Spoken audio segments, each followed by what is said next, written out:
હિંમતનગર શહેરમાં વધુ સુવિધાઓ ઊભી કરવા માટે ટીપી સ્કીમ હેઠળ કરોડો રૂપિયાના ખર્ચે રોડના કામ કરવામાં આવ્યા હતા, પરંતુ કોન્ટ્રાક્ટર અને નગરપાલિકાની મિલીભગત બનેલા આ રોડ થોડા જ સમયમાં બિસ્માર બની ગયા છે। શહેરના શારદાકુંજ વિસ્તારમાં તેમજ માર્કેટયાર્ડ પાસેના ટીપી રોડ ગણતરીના મહિનામાં રોડની હાલત બદતર થઈ ગઈ છે।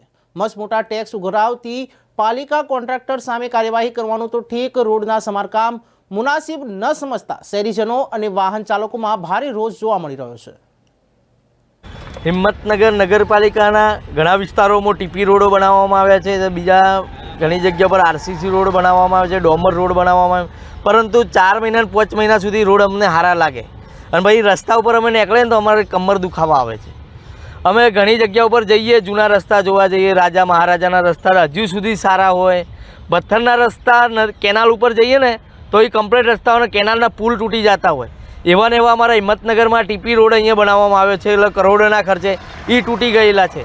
એટલે નગરપાલિકાને અમે કહીએ સાહેબ રસ્તા સારા બનાવો અથવા રસ્તા બનાવવાનું બંધ કરી દો, એના કારણે અમારે એક્ટિવા હોય, મારુતિ હોય, લોકોની ગાડીઓને નુકસાન થતા હોય। હિંમતનગર નગરપાલિકામાં જે ડીપી રોડ બનાવી રહ્યા છે તેમાં ખૂબ મોટો ભ્રષ્ટાચાર થાય છે। તે રોડ 2-3 મહિનામાં તૂટી જાય છે। કોન્ટ્રાક્ટરો બહુ ઓછી ગુણવત્તાનો માલ સામાન વાપરે છે અને રજૂઆત કરીએ તો કંઈ સાંભળતા નથી, ચીફ ઓફિસર પણ સાંભળતા નથી અને હિંમતનગર નગરપાલિકામાં ડીપી રોડ બાબતે ખૂબ મોટો ભ્રષ્ટાચાર ચાલી રહ્યો છે અને નગરપાલિકામાં જાણે રામ રાજ્ય હોય એવું લાગી રહ્યું છે।